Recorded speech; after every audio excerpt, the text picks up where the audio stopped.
Abramos nuestra Biblia, por favor, en Mateo capítulo 27. Mateo capítulo 27, versos 62. Y vamos a seguir de largo al capítulo 28 y vamos a llegar hasta el verso 7. Recuerden que la Biblia no fue escrita en capítulos y versículos. Por eso es que hay pasajes que están unidos, aunque haya entre ellos un cambio de capítulo. La Biblia fue escrita en lo que se conoce como párrafos, ¿sí? Perícopas se les llama, párrafos, y esas perícopas, pues no siempre los que dividieron los capítulos y versículos, que esto fue ya hasta el siglo XVII más o menos, no todos le atinaron a eso, así que algunos pues cambian ahí de capítulo, pero el pasaje es el mismo. Entonces por eso es que ustedes van a ver ahí ese cambio ahorita.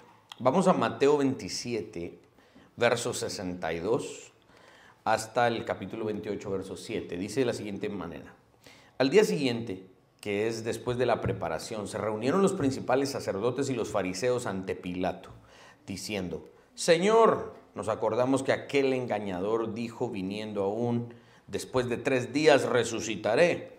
Manda pues que se asegure el sepulcro hasta el tercer día, no sea que vengan sus discípulos de noche y lo hurten y digan al pueblo: resucitó de entre los muertos, y será el postrer error peor que el primero. Y Pilato les dijo: ahí tenéis una guardia, id, aseguradlo como sabéis. Entonces ellos fueron y aseguraron el sepulcro, sellando la piedra y poniendo la guardia. Pasado el día de reposo, al amanecer del primer día de la semana, vinieron María Magdalena y la otra María a ver el sepulcro. Y hubo un gran terremoto, porque un ángel del Señor, descendiendo del cielo y llegando, removió la piedra y se sentó sobre ella. Su aspecto era como un relámpago y su vestido blanco como la nieve. Y de miedo de él, los guardas temblaron y se quedaron como muertos. Mas el ángel respondiendo dijo a las mujeres: no temáis vosotras, porque yo sé que buscáis a Jesús, el que fue crucificado. No está aquí, pues ha resucitado, como dijo. Venid, ved el lugar donde fue puesto el Señor, e id pronto y decid a sus discípulos que ha resucitado de los muertos. Y he aquí va delante de vosotros a Galilea, allí le veréis. He aquí os lo he dicho. Qué fantástico relato. Vamos a orar. Padre, te alabamos y te bendecimos. Te glorificamos por el gran privilegio que nos das en esta mañana de poder abrir la Escritura y llegar, Señor, a uno de los momentos más emocionantes de toda tu revelación, uno de los momentos cúspide, uno de los momentos que más nos llenan de gozo, alegría y esperanza, y es el relato de tu resurrección. Ayúdanos, Señor Jesucristo, a entender de acuerdo a las Escrituras lo que esto significa. Permíteme, a pesar de todas mis imperfecciones e incapacidades, Señor, a mí como el expositor, permíteme exponer de manera clara para que todos no solamente lo entendamos, sino que lo podamos aplicar. En el nombre de Cristo. Amén y amén. Ay, Dios mío, cuánto hay que decir de este relato. Y de hecho estamos empezando todo lo que la resurrección implica. Toda la preparación de Mateo y todo el escrito de Mateo nos iba empujando hacia este glorioso momento que es la resurrección. Otra de las cosas que me anima es que ya entramos al último capítulo de Mateo. Yo creo que vamos a hacer 4 años en Mateo, pero lo vamos a terminar. De terminar lo tenemos. Y ya hemos predicado sobre la resurrección otros años, cada año, y este año, en el culto de resurrección, vamos a volver a predicar porque hay de verdad tanto que podemos aprender de esto. Y vamos a ir introduciéndolo realmente porque se han escrito libros, se han escrito literalmente o probablemente millones de páginas solo sobre este evento. Entre algunos diciendo que no necesariamente fue así, que no lo creamos como tal, y entre muchos otros que defendemos que fue así como Mateo lo está diciendo, que este hombre experimentó la muerte y en este relato estamos viendo que volvió a la vida, ¿sí? Y así lo vamos a predicar y lo vamos a creer. Déjenme iniciar por decir que lo que acabamos de leer pertenece al género literario de la narrativa. La narrativa tiene que ver con lo que es el contar la historia, relatar los hechos y describirlos de una manera detallada para que el lector no solamente entienda lo que sucedió, sino que vea en su mente y en su corazón una como película y pudiera estar allí él presente mientras lee, viendo las imágenes de lo que realmente esto pasó y sucedió. La narrativa es gran parte del texto bíblico, tanto en el Antiguo como en el Nuevo Testamento. Hay toda una serie de hechos descriptivos, pero este pasaje que estamos leyendo pertenece precisamente a esto. Y no estamos leyendo acá, quiero hacer el énfasis de que no estamos leyendo acá una alegoría, no estamos leyendo algo imaginativo. Aquí Mateo no nos está diciendo, imagínense como que sí, esto hubiera vuelto a la vida. No, Mateo no nos está diciendo, esto es una analogía, es una metáfora, no. Esto es narrativa. Esto sucedió así, físicamente. Un hombre llamado Jesús había sido envuelto en un lino muy fino y había sido tratado con especias y había pasado 3 días en la tumba. Exactamente, ahorita en el contexto vamos a entrar a esos detalles, exactamente lo que se requería de manera legal en el primer siglo, en la economía judía, se requería que una persona estuviera en la tumba 3 días y solo así se les entregaba un certificado de defunción. Porque existían otros casos en donde una persona se desmayaba, en donde estaba tan enferma que parecía que estaba muerta y la enterraban y que si empezaba a dar de gritos y estaba viva, ¿verdad? La habían enterrado vivo. Pero con este no fue así. Jesús realmente murió y era importante que al 3er día después de haber muerto resucitara, porque entonces no quedaba duda en aquel momento de decir, de verdad murió. Legalmente este murió y entonces volvió a la vida. Esto no es una fábula, esta no es una metáfora, esto es narrativa. Esto fue lo que sucedió. Mateo es el único de los evangelistas que incluye un poco más adelante en la próxima predicación vamos a estar viendo el relato de los fariseos poniendo una guardia de soldados en la tumba y pagándoles para que cambien la narrativa, ¿sí? Los fariseos fueron los padres de CNN y todos estos canales de noticias que controlan la narrativa. Los fariseos intentaron controlar la narrativa. Miren, les vamos a pagar para que digan que realmente se robaron el cuerpo, lo cual nadie les creyó. Vamos a entrar a los detalles de eso, pero era prácticamente imposible que un grupo de pescadores se enfrentaran a una guardia pretoriana bien armada y movieran entre 12 una piedra que no solamente había sido puesta, sino que Mateo dice que los fariseos la mandaron a sellar.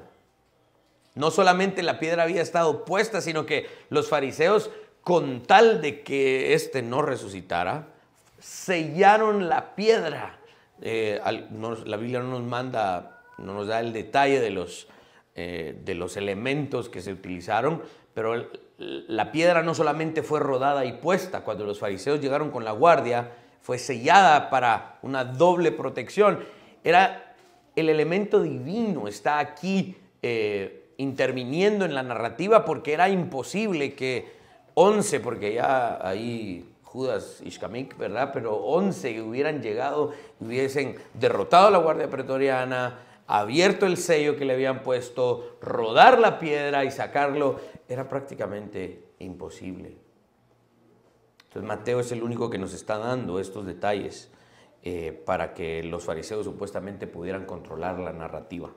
En estos detalles es donde vemos el interés de Mateo por resaltar que los líderes judíos fallaron pecaminosamente, no solo en percibir que Jesús era el Mesías, sino en intentar negar el hecho central de la vida de Cristo, su resurrección.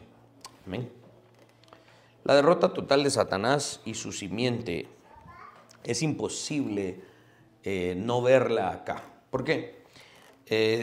La resurrección de Cristo es gran parte importante de la culminación o la cúspide de la obra de la redención. Y esto es aún más evidente cuando entendemos el cumplimiento de aquella profecía. Recordemos Génesis 3:15.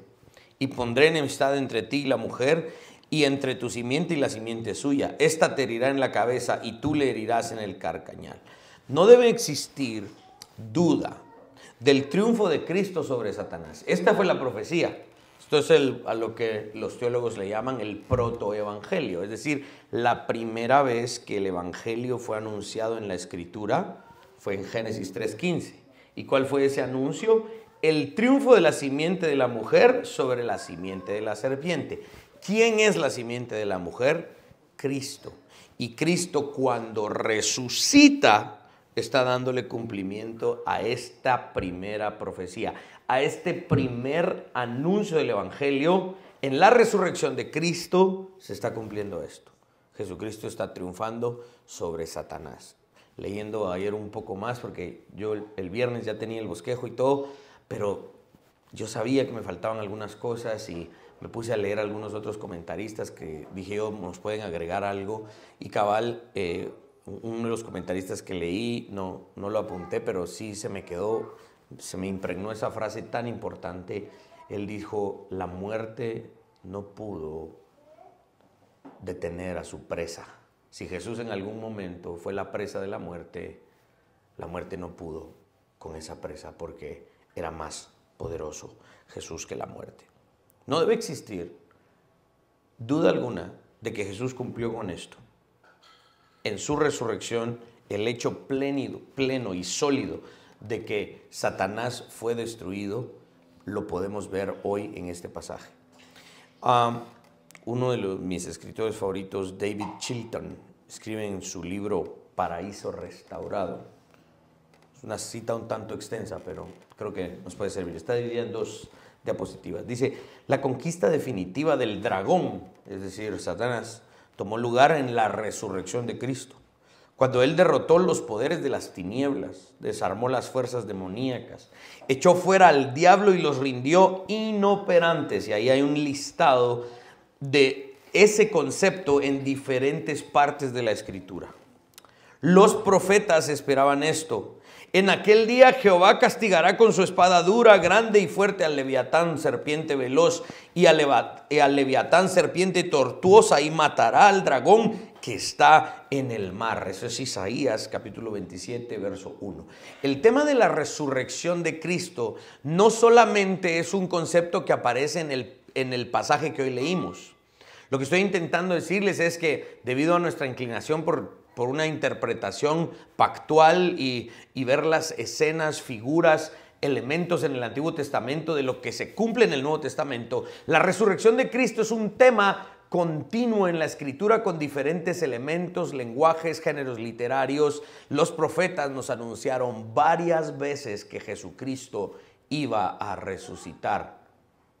La idea de matar a la serpiente grande, matar al dragón, matar al Leviatán, triunfar sobre esto, es el anuncio de Cristo resucitado. Esto está desde el Antiguo Testamento. La historia de la redención nos había estado dando esos luzazos, ¿verdad? Como que la luz quería empezar a brillar, y cuando Cristo resucita físicamente de la tumba, todas esas imágenes de los profetas son cumplidas en Cristo. Si bien la muerte de Jesucristo estaba anunciada en el Antiguo Testamento, asimismo su resurrección y su victoria. El precio por nuestra redención ha sido cubierto y la resurrección es la prueba definitiva de eso. ¿Será que en este relato de la resurrección hay un mensaje del Evangelio? ¿Podemos ver la historia de la redención en este pasaje? Claramente. De hecho, este pasaje es la prueba total de que la historia de la redención ha llegado a su consumación. Si ustedes se dan cuenta, Mateo está pintando la victoria de Cristo en una imagen muchísimo más gloriosa, importante y también relevante que la victoria que tenían los judíos en su mente acerca del Mesías prometido. Los judíos querían un caudillo militar, un hombre con una espada, un canche de pelo largo, subido en un corcel blanco, que sacaba la espada y guiaba a todos los ejércitos de Israel a derrotar primero a Herodes y posteriormente a todos los romanos, echarlos fuera de sus fronteras, y ese sería el Mesías. Bueno, Jesús no era ese caudillo militar que ellos esperaban. Mateo nos está diciendo, esa imagen de los judíos es un chiste. Realmente el Mesías glorioso y victorioso es este, que si puede vencer a la muerte, puede vencer a cualquier fuerza en el mundo. Amén. De acuerdo a la tradición de los judíos, como les decía, una persona debía estar en la tumba al menos 3 días para considerarla definitivamente muerta. De hecho, lo vimos cuando estuvimos predicando sobre la sepultura de Jesús, que las tumbas en algún punto tenían una primera cámara en donde incluso se podía ver desde afuera, y los muertos tenían que estar en esa cámara 1 año, y cuando después de ese año pasaba, lo que hacían era correr los huesos para que se deslizaran a la parte más profunda de la tumba, ¿sí? Y a veces, de hecho, esto fue tan recurrente, el tema de enterrar personas que parecía que estaban muertas, pero realmente solo estaban muy enfermas o desmayadas. Posteriormente se les amarraba una campanita a ciertas partes del cuerpo, y si de repente empezaba a sonar la campanita, porque esa persona estaba gritando adentro de la tumba, y corrían rápidamente a desenterrarla, ¿verdad? Aparte de estos detalles, en la región, allí, no necesariamente con los judíos, pero en la región, en esas áreas circundantes, había una creencia muy particular. El escritor Fred White, en su libro Usos y Costumbres de las Tierras Bíblicas, escribe lo siguiente: las gentes en esas regiones tienen la idea primitiva de que el espíritu de la persona que muere se queda cerca del cuerpo por 3 días después que acontece la muerte. Esta era una creencia de muchas personas ahí alrededor, no necesariamente se desprendía de la creencia del Antiguo Testamento. Por eso era que los entierros deberían ocurrir prácticamente de manera inmediata después de la muerte, y debía ser acompañado ese entierro con un fuerte llanto, ¿sí? Se les llamaba plañideras a las lloronas profesionales, ¿verdad? Mándeme 3 plañideras. Pero mire, le va a salir tanto. No le llego. Aunque sea, mándeme 2, pues va, y le baja el precio. Y llegaban 2, pero mándeme las que chillan bien fuerte, ¿va? Sí, ahí se las mando, porque eran las que contrataban para ir a llorar, ¿verdad? Y era importante esto para la familia, porque entre más llanto había, la gente decía, oh, el que murió de plano ha de haber sido alguien muy importante, porque miren cómo lloran por él, ¿verdad? Ojalá lloren cuando yo esté siendo sepultado, ¿verdad? La creencia decía también que había que llorar fuerte, porque cuando el espíritu se desprendía del cuerpo, andaba por ahí, y entonces el espíritu tenía que oír si la gente realmente estaba lamentando, ¿no? Esto nos explica un poco la actitud de los caminantes a Emaús, ¿se recuerdan? En efecto, estaban tristes, pero culturalmente, en alguna medida, culturalmente, era como una obligación estar tristes cuando algo así pasaba, ¿sí? Una actitud de lamentación era casi que culturalmente necesaria. En Lucas 24, la pregunta de Jesús parecía contradictoria. ¿Por qué están tristes?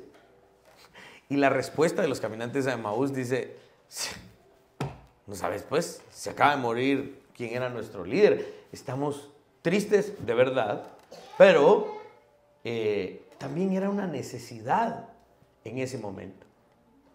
¿Vos por qué no estás triste? ¿Acaso sos el único que no sabes lo que pasó?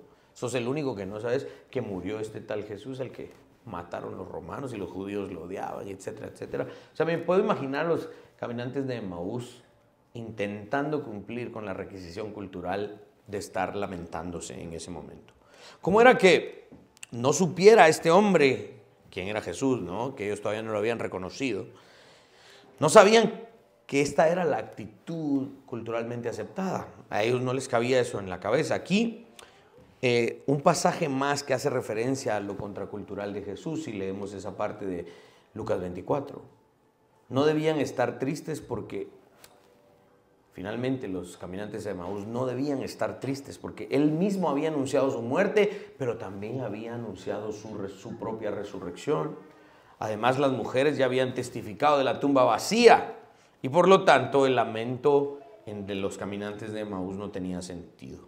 La piedra removida, ¿sí? La piedra removida que estamos viendo acá, que Mateo nos relata, nos indica el poder divino que intervino en este evento central de la historia humana, ya que el poder humano con muchísima dificultad o básicamente con imposibilidad hubiese realmente podido mover esta piedra. La dificultad se incrementa cuando los soldados fueron enviados de parte de Pilato para guardar esa tumba y que la piedra no fuese removida. Uno de los comentaristas que estaba leyendo decía que esto parece ser otra forma en la que Pilato se burla de los fariseos y de los líderes judíos. Porque aunque no leímos todos los relatos de la crucifixión la vez pasada, sino que porque estábamos hablando de los detalles de Mateo, sí podemos saber con certeza que los mismos romanos se aseguraron que Jesús había muerto en la cruz, cuando le metieron una lanza en su costado, cuando ya no recibió el vino, el vinagre y la mezcla que le habían dado cuando estaba colgado en la cruz. Pilato se había asegurado de que éste había muerto. Cuando le dio el cuerpo a José de Arimatea, es porque Pilato oficialmente había recibido el reporte de que este Jesús había muerto. Cuando Pilato les da una guardia para que vayan a resguardar la tumba, Pilato lo está haciendo casi como por chiste. Como quien dice, ahí la tienen, es inútil. Y realmente fue inútil, porque cuando Cristo resucitó, la guardia fue inútil. Pero era inútil en la mente de Pilato porque dice, ¿cómo va a ser posible que este vuelva a la vida? Estos detalles nos muestran que era prácticamente imposible que los discípulos removieran esta piedra y robaran el cuerpo de Jesús. Hay que recordar que estos discípulos de Jesús, aparte de esto, que todos estos detalles que les estoy mencionando, los discípulos de Jesús estaban escondidos. ¿Se recuerdan que se fueron huyendo unos días antes en el huerto de Getsemaní? Ellos estaban escondidos. Lo que menos querían es que los vieran. Lo que menos querían era meterse en más problemas. En este momento que Jesús está sepultado, los discípulos están padeciendo de cobardía. Están escondidos. No se atreverían a hacer esto que los fariseos supuestamente dicen que hicieron, pero no fue así. Ahora, los pasajes que hablan de este asunto de la resurrección, ya les di algunas citas y también están ahí en sus bosquejos de cómo el anuncio de los profetas nos dice que Jesús iba a resucitar. Sí, la Biblia habla de todo esto. Pero en la Biblia también vamos a ver otros relatos exactamente de este mismo evento. ¿Sí?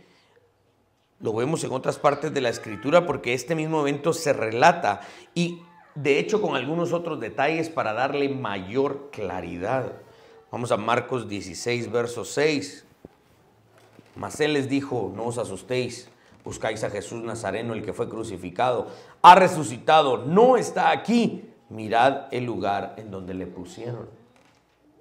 Lucas 24, versos 5 y 6. Y como tuvieron temor y bajaron el rostro a tierra, les dijeron, ¿por qué buscáis entre los muertos al que vive? No está aquí, sino que ha resucitado.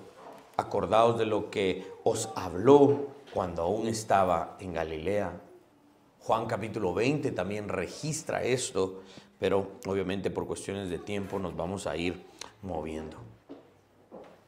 Mis hermanos, hay muchísimos otros detalles que podemos hablar, pero en esta primera parte de lo que estoy intentando exponer como la parte contextual de esto,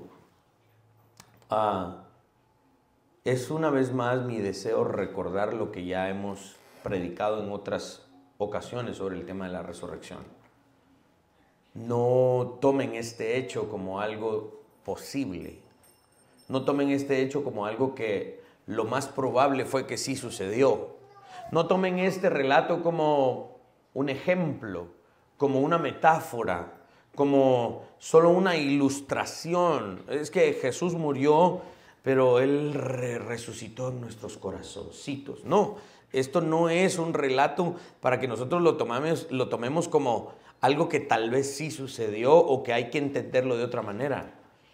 Mi deseo en esta parte contextual es recordarles lo que ya hemos platicado. La resurrección es un hecho pleno y sólido, comprobable en nuestro tiempo y en el espacio. En esta realidad que muchos dicen solo es naturaleza y lo único que sucede es de manera natural. Todo aquello que es sobrenatural no tiene cabida en nuestro mundo natural.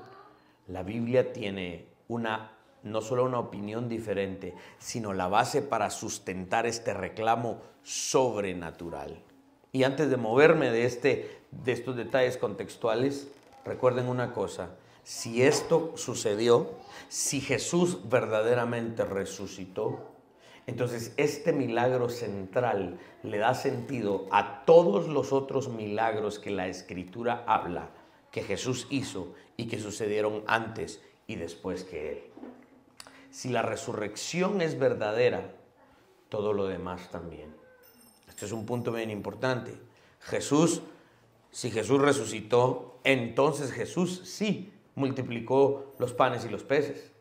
Si Jesús resucitó, sí, Jesús caminó sobre el agua. Si Jesús resucitó, entonces sí, Jesús sanó enfermos milagrosamente, porque el milagro central de la vida de Cristo es su resurrección. Por lo tanto, todos los demás milagros son verdad. Y espero que cada uno de ustedes tenga la convicción plena de que el Dios en el que ustedes han creído no es un Dios natural, es un Dios sobrenatural. Amén. Voy a hacer algunas declaraciones en cuanto al significado de este relato, lo que significó tal vez para los receptores originales, y posteriormente obviamente vamos a hacer siempre nuestras aplicaciones. Si Mateo fue un tipo de predicador itinerante, es decir, que andaba en diferentes lugares del imperio y fue también fundando iglesias, su audiencia era judía, al menos en su mayoría. Este relato tendría que tener un significado para esa audiencia original, ¿sí? Y este relato era un relato crucial para la vida de los nuevos creyentes que estarían rechazando su judaísmo y abrazando el cristianismo. Primero, este registro dejaba en claro que el caso de Jesús no fue un rumor, como por ejemplo el rumor que escuchó Herodes. ¿Se recuerdan? Cuando Herodes escuchó de Jesús, que andaba haciendo milagros y esto y lo otro, y la gente lo seguía y las multitudes lo seguían. Herodes se recuerda de un rumor. ¿Será que este Juan el Bautista que mandé a decapitar volvió a la vida? Este relato para la audiencia original, intenten ponerse en esos zapatos de la audiencia original. Este relato para esa audiencia no es un rumor.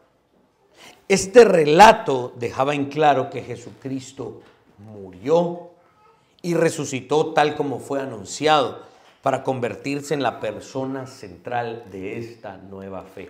Yo a veces me pongo a pensar que Mateo tenía en mente, aunque no nos conocía, a los guatemaltecos, ¿verdad? Porque a los guatemaltecos nos gustan los rumores, ¿verdad? Nos gustan los chismes, nos gusta, es que dicen que. ¿Quién dice saber, va? Pero una vez dicen eso es que dice la gente que ya no es un rumor, es muy probable o así fue, ¿verdad? Porque así lo creen las personas generalmente. Pero este es el punto. Mateo no está propagando un rumor. Mateo está declarando un evento. específico, claro y comprobable en la historia.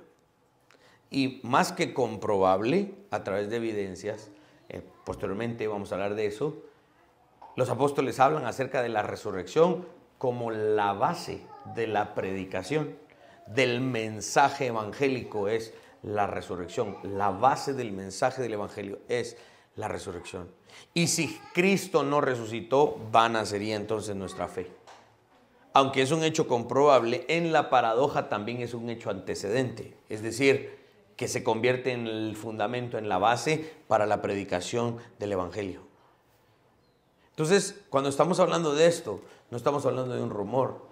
Y los lectores originales de Mateo entendieron esto y dijeron, esto es crucial. ¿Por qué? Porque cualquier otro rabino, cualquier otro líder de otra religión, cualquier otro gran hombre militar o general o lo que haya sido, cuando morían, realmente su historia se acababa. De los más grandes quedaba un legado, quedaban estatuas, quedaban escritos, quedaban edificios en honor a tal y tal que falleció. Quedaban ciertos discípulos. Cuando murió este filósofo, pues quedaron tales discípulos que también fueron importantes y escribieron esto y lo otro. Y conforme pasaba el tiempo, la fama de este grande, sí, quedaba registrada en la historia con suerte, pero generalmente su influencia iba decayendo, decayendo y decayendo. Ahora Mateo está diciéndole esto a su audiencia para decirles, este en el que ustedes han puesto su fe, no es un grande que más adelante su fama se va a morir. Enos aquí, más de 2000 años después, y este hombre que murió y resucitó, hoy es más famoso que en ese momento.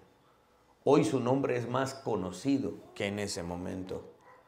Hoy más de 2 billones de personas clamamos al nombre de Cristo y gracias a Dios la gran mayoría creemos que Él resucitó de entre los muertos.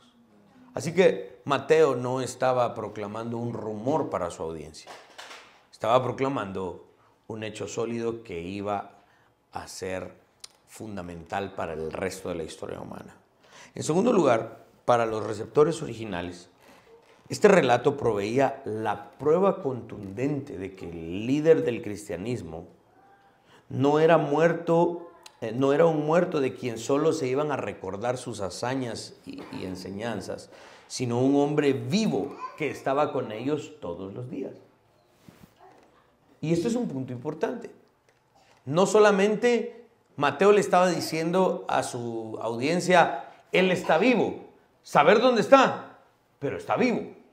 No les puedo decir dónde, pero créanme, está vivo. No, más adelante, aquí a la vuelta de la esquina, en Mateo 28, 18, Jesús mismo va a decir, yo estoy con ustedes todos los días.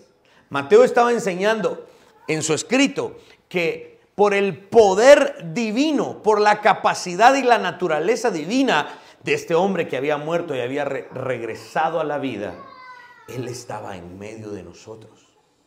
Él estaba en medio de aquellos que creían en Él. Y de hecho, antes de ascender, se apareció a más de 500 de los discípulos. Y se aparecía y se desaparecía. Y de repente estaba comiendo con ellos en la orilla de la playa un pescado y comiendo pan. Y de repente estaba en la cima de un monte. Y de repente se mostró a otros en una noche. Y de repente se fue a mostrar ante Tomás. Y de repente, ¿por qué? Porque ya no estamos lidiando con un hombre que estaba limitado en sus capacidades humanas, o al menos, como dice el concepto de la kenosis, ¿no? De sus atributos refrenados mientras estaba, sus atributos divinos refrenados mientras caminaba entre nosotros. Sino que ahora Mateo está diciendo, este es Jesucristo, pero es Dios mismo que venció a la muerte. Y ahora en toda su capacidad divina está con ustedes. No recuerden solo sus enseñanzas, Él está acá. ¿Se recuerdan cuando hablamos de lo que significa nuestra doctrina de la Santa Cena? Y hablamos de la perspectiva de los católicos y todo lo demás, como ellos creen en la transubstanciación y todo lo demás, ¿verdad? Y nosotros aquí estábamos explicando de que creemos que el pan es pan y el vino es vino, pero por la virtud de su divinidad, Cristo está acá, en medio de nosotros. Esto es lo que Mateo está diciéndole a su audiencia. Este Jesús resucitado, tal vez tus ojos no lo pueden ver, pero Él está acá. Amén. En tercer lugar, este relato era una prueba de que Jesús no era solo un hombre, era Dios mismo, el Hijo de Dios, a quien ahora seguían y al mismo tiempo debían continuar adorando. Mateo está diciéndole a su audiencia, este hombre no solo nos vino a enseñar algunas cosas bonitas, no, este es Dios mismo que demanda tu adoración. Y entonces se instituye una liturgia en la iglesia primitiva, todos ya no los días sábado, como lo hacían los judíos, sino que ahora en el primer día de la semana, exactamente lo que hacemos ahora, el día domingo, porque pasado el día de reposo, dice el relato de Mateo, después del sábado, eso quiere decir el domingo, en la mañana, Jesús se levanta de la tumba. Y esa es una de las razones por las cuales nosotros no somos judíos y no nos reunimos el sábado. Tampoco somos adventistas, bueno, porque son herejes, pero nosotros no nos reunimos los días sábados por una cuestión del legalismo antiguo testamentario, sino que nos reunimos el día domingo, el primer día de la semana, porque fue el día en el que Jesucristo resucitó, y en ese día conmemoramos su resurrección, y en ese día, al igual que todos los días, pero en este día con mayor intensidad, le adoramos porque Él resucitó. Esto es lo que Mateo está comunicando con este pasaje. El cuarto punto del que quiero hablar es que este relato provee la base y el sentido a la predicación de la fe a los nuevos creyentes. Lo que yo les mencionaba hace un poco de tiempo. Primera carta a los Corintios, capítulo 15, verso 14. Y si Cristo no resucitó, vana es entonces nuestra predicación, vana es también vuestra fe. Los apóstoles empezaron a predicar a Cristo, a este crucificado, a este resucitado. Ninguno de los escritores bíblicos del Nuevo Testamento va a negar lo que Mateo nos está diciendo acá. Todos los escritos apostólicos del Nuevo Testamento, y podemos decir con certeza, no solo por la tradición, sino porque lo que estamos viendo en la Escritura al leer el Nuevo Testamento, es que todos los discípulos de Cristo que lo conocieron y lo vieron levantarse de la tumba, lo vieron resucitado, sobre la base de esa resurrección escribieron el Nuevo Testamento. Uno de los principales objetivos de la Escritura del Nuevo Testamento es recordar que Jesucristo resucitó. Y gracias a eso, la predicación no es en vano. Gracias a este hecho que Mateo nos está relatando hoy, podemos decir que tiene sentido lo que hacemos los días domingo y lo que hacemos todos los días de nuestra vida. Por eso es que cualquier otra cosmovisión, podemos decirlo con valentía y osadía, cualquier otra cosmovisión y religión en el mundo es muerta, porque quien sea que la inició está muerto. Ya sea que murió en el pasado o que se establezca esa persona que fundó una nueva religión como el centro de esa religión, esa persona está muerta en sus delitos y pecados. Pero Mateo nos está diciendo, esta religión cristiana, esta cosmovisión cristiana es viva porque su fundador está vivo. Sobre esta cosmovisión corre la vida porque aquel que la fundó está vivo. No es solo que sus enseñanzas están vivas y nosotros somos los responsables de llevar adelante sus enseñanzas, y por eso es que hoy, aunque nuestro fundador está en la tumba, pareciera que está vivo porque sus discípulos seguimos dando su testimonio de sus enseñanzas. No, no es solo eso. Es que el que nos dio la comisión de predicar, Él está hoy vivo. Por eso es que podemos decir con toda certeza que esta cosmovisión es aquella que realmente explica todo lo que el ser humano necesita. Otro punto importante es que cuando predicamos sobre este relato, también los receptores originales pudieron obtener esperanza al anunciar una resurrección en el día final. Romanos 6, verso 5 dice, porque si fuimos plantados juntamente con Él en la semejanza de su muerte, así también lo seremos en la de su resurrección.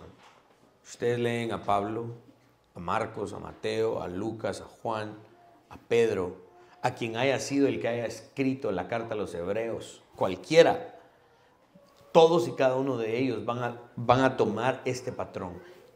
Este Jesús murió, pero también resucitó. Y por eso podemos tener esperanza. Porque así como Él murió y resucitó, nosotros también pasaremos por la puerta de la muerte. Pero no se preocupen, así como Él resucitó, nosotros también resucitaremos con Él. Lo más importante de este relato es recordar la victoria absoluta, universal, cósmica de Cristo. Su victoria sobre la muerte, sobre el pecado, el judaísmo, etcétera, etcétera, etcétera. Uno de los puntos más importantes de este relato de Mateo para su audiencia original era recordarles que este Cristo en el quien ponían su fe y de quien ahora eran discípulos había obtenido esta victoria absoluta y total. Y eso me lleva entonces a las aplicaciones. Tengo un par de aplicaciones para terminar. La primera es la victoria del creyente en Cristo. Entonces, si Cristo resucitó y si Cristo venció la muerte, el pecado, al mundo, a Satanás mismo, tal como lo iniciamos en este sermón, entonces el creyente puede tener victoria. Pero esa victoria la puede tener en Cristo, gracias a Cristo, por la gracia de Cristo, por la victoria de Cristo, yo también puedo tener victoria. Cuando leemos a este pasaje, ¿no? Dice que el ángel se sentó en la piedra removida, ¿sí? Es una imagen tan gloriosa esa, ¿verdad? Porque con muchísimo esfuerzo la lograron rodar, luego la sellaron, luego pusieron una guardia pretoriana y luego les temblaron las piernas y cayeron como muertos porque el gran terremoto y el ángel. Y se mueve la piedra pesada de saber ni cuántas toneladas y se mueve la piedra y aparece un ángel y se sienta, ¿verdad? Y dice, esto les costaba mover. No dijo eso, pero digamos que eso es lo que está comunicando. Se sentó sobre la piedra removida. Esta imagen nos enseña algo importante. Este sentarse del ángel podría significar el acto de victoria sobre las dos fuerzas que en ese momento supuestamente estaban evitando la resurrección de Cristo. Los guardias y la piedra. Los guardias muertos de miedo. Y la piedra súper pesada, removida, porque no pudo detener adentro a Jesucristo. Los guardias cayeron como muertos y la piedra fue removida para mostrar, ojo con esto, porque esto es lo que me ayuda en la aplicación, la fragilidad de lo que ellos pensaban que podría evitar la resurrección de Cristo. Cuando el ángel se sienta en la piedra, de nuevo nos enseña, mis hermanos, lo frágiles que somos los seres humanos. Estos días he tenido que lidiar con un problema del estómago, ¿verdad? Pero es que me miran más delgado. Así me dicen algunos. Porque solo me están castigando solo con pollito cocido y sopita y esto y lo otro. Y estoy haciendo caso, ¿verdad? Pero créanme, esta semana me costó bastante. Yo me ponía a pensar y me ponía a orar. Le decía, Señor, ¿qué tan frágiles somos los seres humanos? De verdad, ¿qué tan frágiles? ¿Cómo podemos seres tan frágiles que por un dolorcito de estómago estamos, ¿verdad? Nos estamos cayendo y que cuidado con esto y no coma acá y tómese su medicina y que atol de maicena y frágil el pobre, ¿verdad? ¿Por qué? Vamos a una reunión, pero vamos a un lugar donde vos puedas comer algo. Porque si no, no se puede, pobrecito el niño. Yo de verdad me pongo a pensar qué frágiles somos, que nosotros reclamemos victoria en algo suena hasta irónico, porque una cosita realmente nos puede botar. ¿Ya se dieron cuenta que una bacteria, un microbio, porque se supone que es una bacteria, una bacteria que es microscópica, bota a un joven apuesto tan grande como yo y fuerte? ¿Por qué? Porque finalmente somos frágiles. Nosotros reclamar victoria es casi irónico e imposible. Pero eso es lo glorioso de la aplicación de la resurrección de Cristo, que personas tan frágiles como nosotros podemos reclamar victoria en algún momento. Porque no es una victoria obtenida por nosotros, gracias a nosotros. Es una victoria que podemos obtener gracias a Jesucristo, quien venció todo aquello que nos bota, todo aquello que nos tira, todo aquello que nos derrota. Él tuvo victoria sobre ello. Amén. Hoy, mis hermanos, este relato nos debe recordar la victoria de Cristo sobre la muerte, sobre el hombre, sobre cualquier otra religión. Esta es una victoria universal y por lo tanto sobre la base de la resurrección el creyente puede obtener victoria en su vida diaria. Y yo proclamo victoria y proclamo que dentro de 2 semanas ya voy a estar comiendo hamburguesas y no me van a hacer mal. Es decir, estoy intentando vencer aquello que yo sé que Jesús ya venció, pero lo hago en el poder de su resurrección y no en mis propias fuerzas. Pueda que esa victoria en algún punto el creyente no la alcance en esta vida. Puede ser que vamos a lidiar con ciertas cosas durante toda nuestra vida que tal vez no podamos vencer. Sí, Dios no lo quiera, pero vamos a perder la batalla con alguna enfermedad, vamos a perder la batalla en algún otro sentido. De algo vamos a morir.